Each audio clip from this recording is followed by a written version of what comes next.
It's the voice of St. Louis, KMOX. My name is Bo Matthews. You know, there's a lot of things that you can hear on KMOX that becomes a podcast as soon as it's over with. Like my show. As soon as it's over with, for the first time it's aired, it turns into a podcast. And if you think about how many people you see walking down the street or, you know, driving or whatever, they all got these little earbuds in their ear.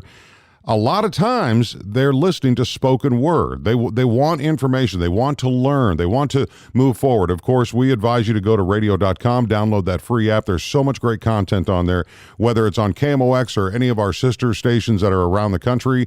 Of course, you can hear the Cardinals on it, but I encourage you to download the radio.com app. And I bring up podcasts specifically because I was just made aware of a podcast that I didn't know about. I mean, I've heard the Joe Rogan Experience. I've heard all these different sports podcasts that go out there. But Blind City, the podcast, is something I was just informed of. It's headed up by a guy named Langford Cunningham. And I have to tell you, the reason why it's called Blind City Podcast is because he lost his eyesight due to glaucoma. Now, he received a vision from God for Blind City, and I want to ask him more about that, but he had so many surgeries, and, you know, depression goes along with that. But he had to lose his sight to find his vision. And through this experience, Langford himself is a growing passion to help those in desperate situations find hope in the Lord, which I think is so important, maybe the most important, and hope for a brighter future through a new vision. So welcome to KMOX, Langford Cunningham. How are you, sir? Oh, bless and blind, brother. Bless and blind. How you doing, Bo? I'm doing good, man. I'm doing good. I'll tell you what. I just watched your Michael Brown Sr. interview that you did, I guess, been a couple of weeks now. Yes. And the one thing that I took away from that is this is a father who lost his son. Well, yes, Bo. That interview with Michael Brown Sr. was it was touching. I wanted to show a side of him, of what he was dealing with. I mean, this guy that went through like 2 mild heart attacks. He's struggling financially, and there's a lot of people that came out of that Ferguson movement, activists, that are getting paid, getting lots of money off his son's death.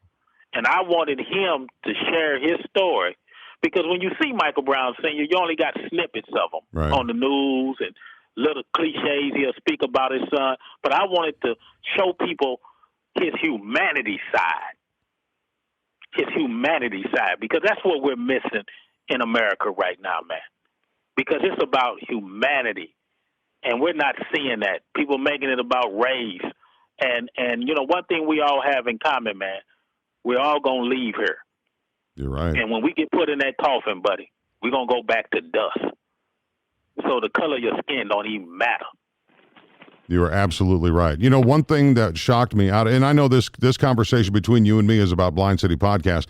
It's not strictly about Michael Brown Sr., but what I found ironic was the man was wearing a Black Lives Matter shirt on the podcast video that I saw, but yet please share with me what he felt about the organization. Now, the sentiment Black Lives Matter is one thing, but he has a bad taste in his mouth for the organization. He does, doesn't he? Right, a sour taste. And I'm glad that you brought that up, because I wanted to share that with the people, because, you know, some people might have thoughts of Michael Brown maybe being kind of disgusted with white people. No, that's not the case. He's more disgusted with his own people. Right. And Black Lives Matter, when you go take a look at the interview on blindcitythepodcast.com or our YouTube channel, Blind City the Podcast. Please subscribe to it. You will see how he speaks in detail on how he feels and why he felt that way. Right. He had an experience with this organization. Let's talk about you. And I encourage anybody to go watch the Michael Brown Sr. video or listen to the podcast, because it is so moving to see just a father who lost his son. But let's talk about you, man. You are an educated man. You grew up in the city. You grew up on the streets, right? Yes. Tell me what led to through your life up until you got the glaucoma. Well, I grew up over on the north side, Shreve and Betsy, and you know, I grew up through a lot of friends being murdered, like what's going on now in these streets. The crime in our community just didn't start yesterday. Mm-mm. Crime in our community really started taking place in 2008. If you look at the statistics in the homicide, right. It's been taking a rise. And during 2008, Kim Gardner was not in office. It was another lady that was a prosecutor attorney. And she had problems getting cases solved. And what I want people to understand, to get cases solved, you need help from the community. Right. You need help from the community. People have to work with the prosecutor attorney to get some of these cases to trials, to arrest some of these wolves in our community. But you have a lot of single mothers raising children because the lot of men, black men in the inner cities, have gone to prison. Some went to prison, got more years than others on bogus drug charges. Right. You know, if a kid sells heroin or crack cocaine in Baldwin, he might see 2 years and 5 years probation. He get out in 2 years and do 5 years probation. You take the guy in the city, he might do 10, 15 years straight time. If not life, you know. There you go. A lot of those stories. Exactly. So you got a lot of these single mothers. They out here trying to raise their kids in an environment that has lack of resources, educational system. And they're scared. And Langford, they're scared too. They're scared. Langford Cunningham is my guest. And Langford, I got to tell you, Crime Stoppers, the phone call that people can make is an anonymous call. You know, nobody wants to get in trouble. Nobody wants to snitch on anybody and get caught at that, because that's, more violence to come after that. But exactly. Crime Stoppers is a great organization that can help solve some of these crimes and some of these killings that are going on. Would you agree? Yeah, that's true. That's true. But, when you live in these type of environments, like I say, the fear is so strong because the gangs have really taken over the streets.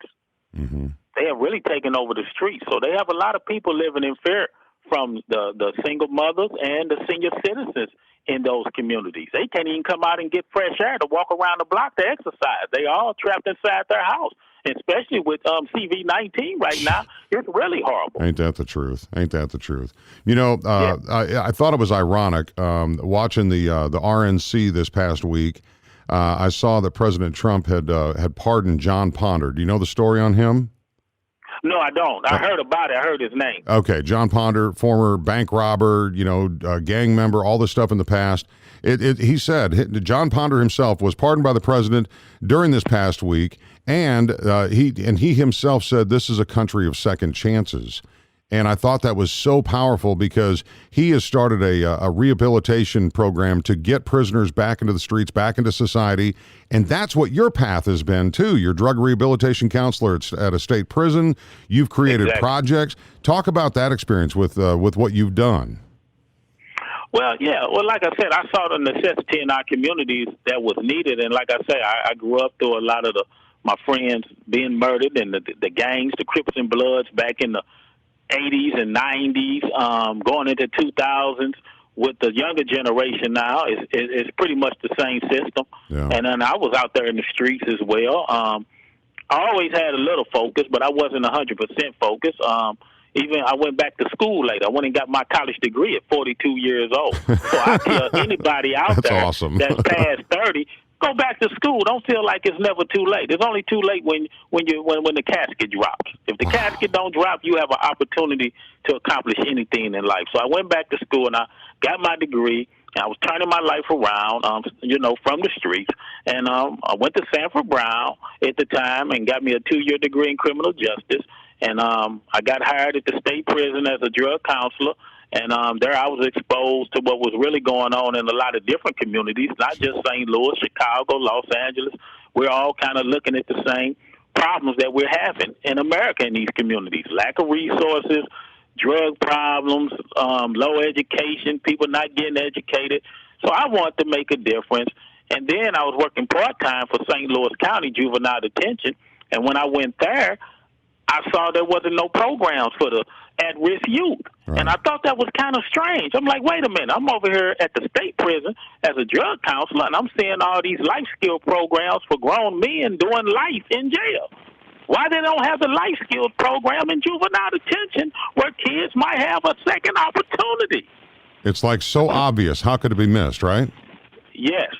Langford. So I started some programs for St. Louis County, and I had a director that believed in me, and she started letting me do it, and it kicked off with talking to kids, putting them in the circle, talking about their issues, their problems, and just to get them start talking, man. That's what I want to do. I want to create a therapeutic environment instead of a dictatorship. Right. And we have a lot of those in these juvenile detentions, man. You'd be surprised. They don't get a lot of attention on the news, but you got a lot of juvenile detentions running dictatorships with these kids locked up, man. But you got to create a therapeutic environment for these kids so they can earn your trust so they can talk to you. That's the only way we're going to get a lot of problems solved. You got to learn how to communicate, and that's what Blind City, the podcast, do for these streets. We are the therapy for the streets, man, to try to bring down some of this tension, to get people to talk about what they're going through, Bo.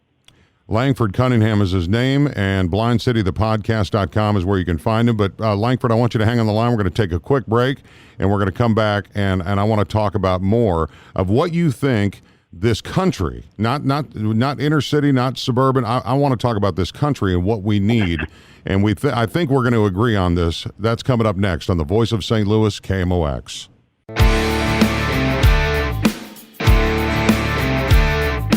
It's the Voice of St. Louis, KMOX. My name is Bo Matthews. My special guest is Langford Cunningham. He has the Blind City podcast, but he has got some street cred going, growing up on the streets of St. Louis, but then he educated himself. He just told us in the last segment that he went to college at 42 years old, he says, bachelor's degree in criminal justice. He's got a drug rehabilitation counselor. That's what he did at the state prison level.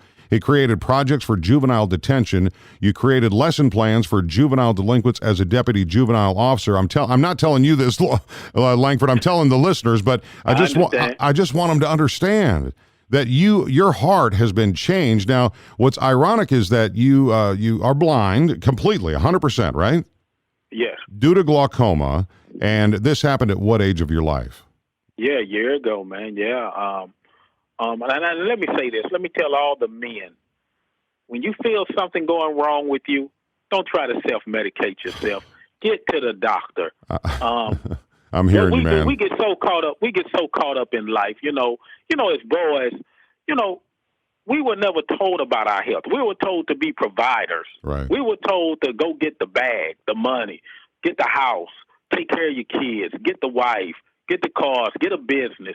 And we get so caught in everyday life what we need to do for our family, but we rarely think about what we need to do for ourselves. Yeah. If you don't have your health, you don't have nothing.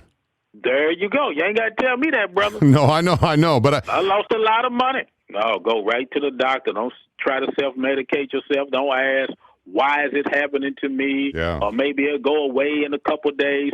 No, go right to the doctor. Be safe. Because that's what I did. I waited too long. I had everything I thought, but I never had a personal relationship with God.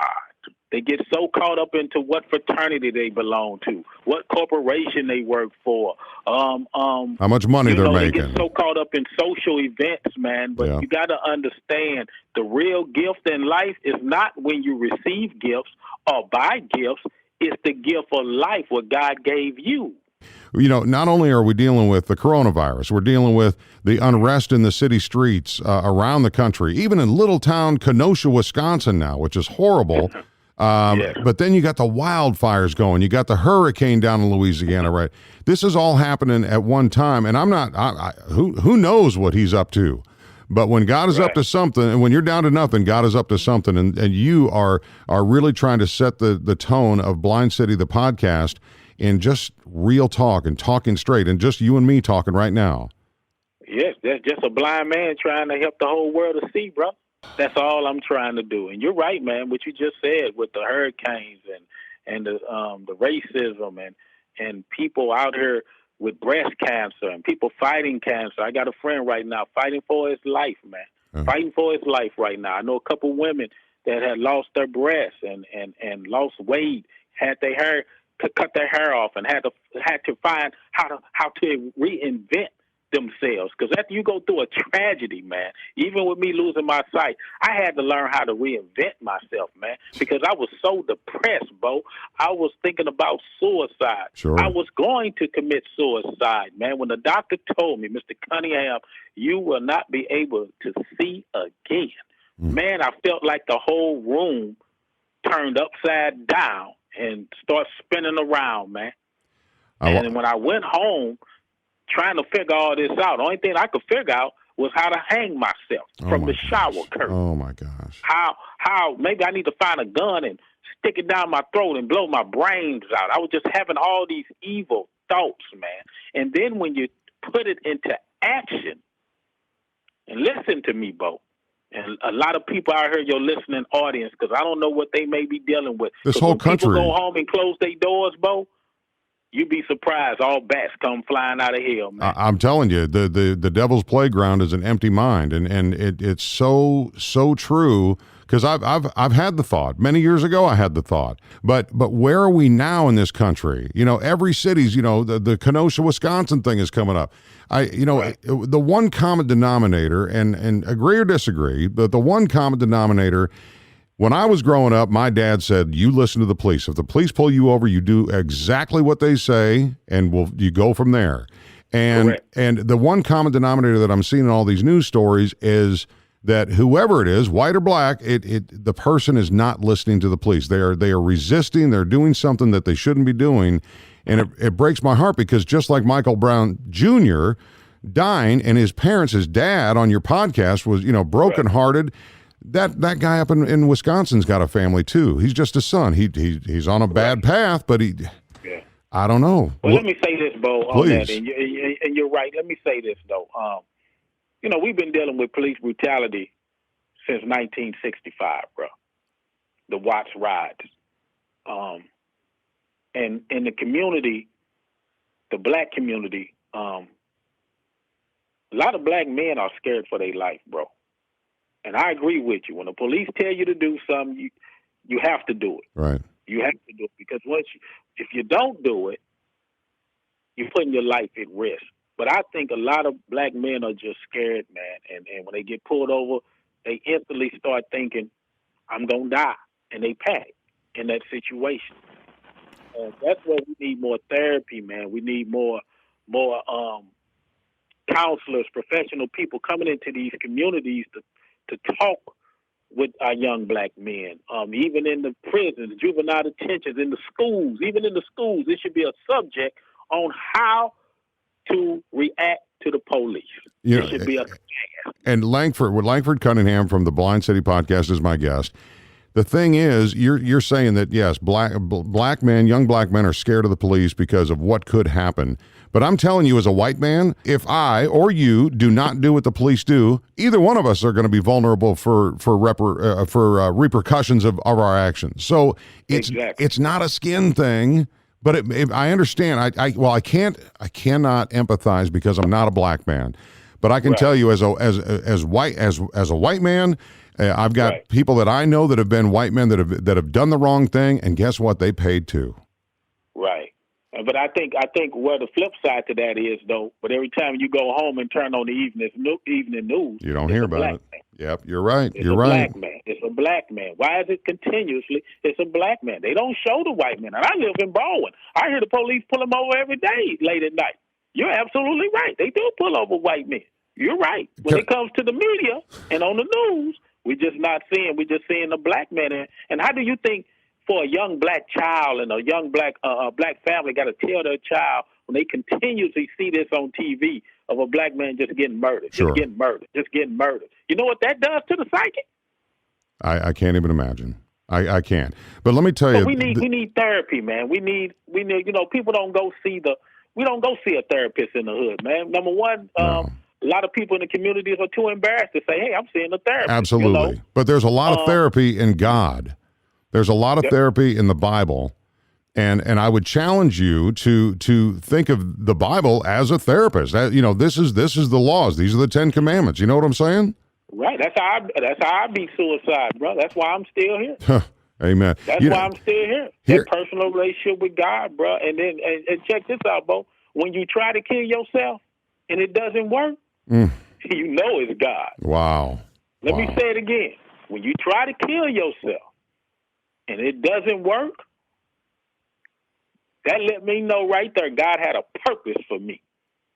And that's when Blind City was created, bro, to make sure other people don't lose sight of their vision. I want to make sure people can get a personal relationship with God, share my testimony, and not just my glory, but my story to empower lives, man. Even if it changes one, but I know it's more than that. Your mission, it says on your website, to stimulate the heart of the nation by offering hope in a world filled with turmoil. So well said. Langford Cunningham, my guest. You know what? I hope we can keep this line of communication open, because I would love to have you back on, especially as this world evolves and unfolds in front of us, because nobody knows what tomorrow brings, right? You got that right, Bo. Blind City Podcast. It's blindcitythepodcast.com is where you can find it. Langford Cunningham. He's on a mission. He's on a mission from God, just like the Blues Brothers movie. It's true. I really appreciate all the time that you've given us. And Langford, let's stay in touch and talk soon again, okay? And let me say this, Bo, real quick. Yep. Let me say this. For people to go to YouTube, Blind City, the podcast, check out all my episodes. I got episodes on sex trafficking. I went to the streets and talked to the youth in the streets who are surrounded by these wolves, the murders. It's called Trapped in the Streets. But go to Blind City Podcast YouTube and listen to all the episodes. You will be inspired. And for people that are not from these communities, you will be informed. And, Bo, I have one question for you on your show. You know who the most dangerous man in the world is? A blind man with vision. Langford Cunningham. Thank you, Bo. Arrivederci. That is awesome. This is the voice of St. Louis, KMOX.